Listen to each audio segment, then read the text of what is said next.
the sign over my head where it says you can't deposit excuses. I've had a lot of people actually ask me about that. And what's interesting, most of the people that are in my line of business, so real estate brokering, real estate sales, they actually understand what that means, to them. But there's also another meaning. And what's interesting is that, so like today, people look at money as a status symbol, or that they look at it as if you have a lot of money, like you have power. The point of it is that the most influential people that I know don't look at money that way at all. They look at money as a yardstick. So they take money, they put it into an account, and then they look at that account, and that's sort of like their thermometer. Am I doing good? Am I doing bad?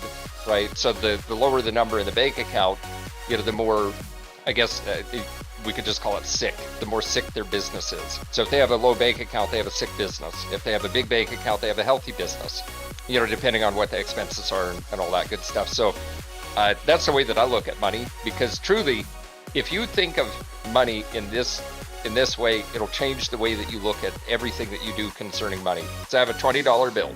People look at that, and they, most of the time, they'll look at a $20 bill and it represents, what can I do with that $20 bill? They don't look at the $20 bill and say, wow, I'm $20 powerful, or I'm $20 influential. They don't look at it like that at all. If you hold a $20 bill in your hand, what does it feel like? It's literally, it's a piece of freaking paper. It's a piece of paper, special paper. It's got ink on it. It's got a guy's face on it.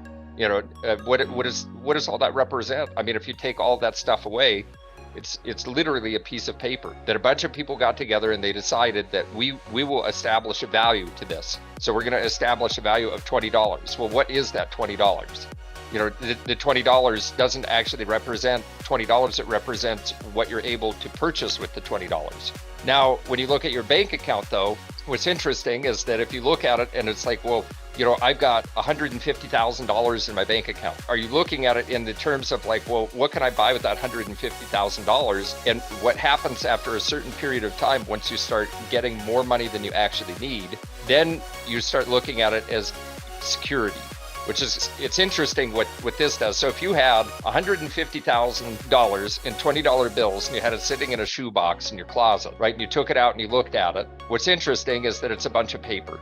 Literally a bunch of paper that people have established a value to. And I'm teaching the appropriate use of money.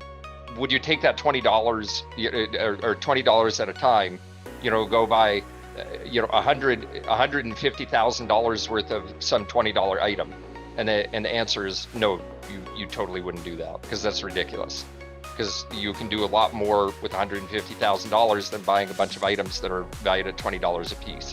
And so when we first start out and we're thinking about money, and it's like, well, I only have $20, the first inclination that people have, because it's less money than they actually need, is that they're going to go ahead and spend it. And the reason why they spend it is because they don't have a goal for the money either. Because they're not thinking into the future about like, what would it feel like if I had $150,000? They're thinking that I only have this much money. And what's interesting, instinctively, and I think that we're wired this way, when you hold a piece of paper, it feels worthless. This feels worthless. Because honestly, like, you can take it, you crumple it up, you light it on fire, and then it disappears into nothing. Like we instinctively know that as human beings, and so when you hold paper currency, it feels like nothing. Because I mean, look, I have an index card. It's roughly the same size. What's the value of this index card? To most everybody, it would feel like nothing. And then you put a $20 bill in there. Now, does it feel like something? The feeling is still the same. It's still a piece of paper. This is where I lose a lot of people as far as like that analogy is concerned. The reason why the money in and of itself is completely worthless is that they have a printing press down in Washington, D.C., where they print off as much money as they possibly could ever want.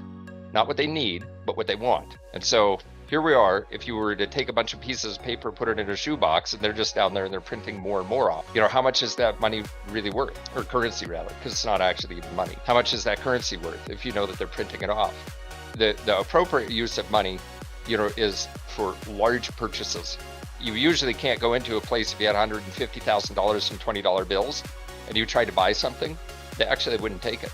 Most places will not take cash in that size, which is very interesting, but they'll take it electronically, or they'll do it in the form of a check, which is even less impressive than this, because it doesn't even have pictures on it. It's just a check is a piece of paper with some data and an account number and a routing number. but would they take a check? Well, they would, so long as the funds are verified. We look at the cash and we think that it's worth something. But then when you start getting into the bigger numbers, you start to find out that it's actually worth nothing.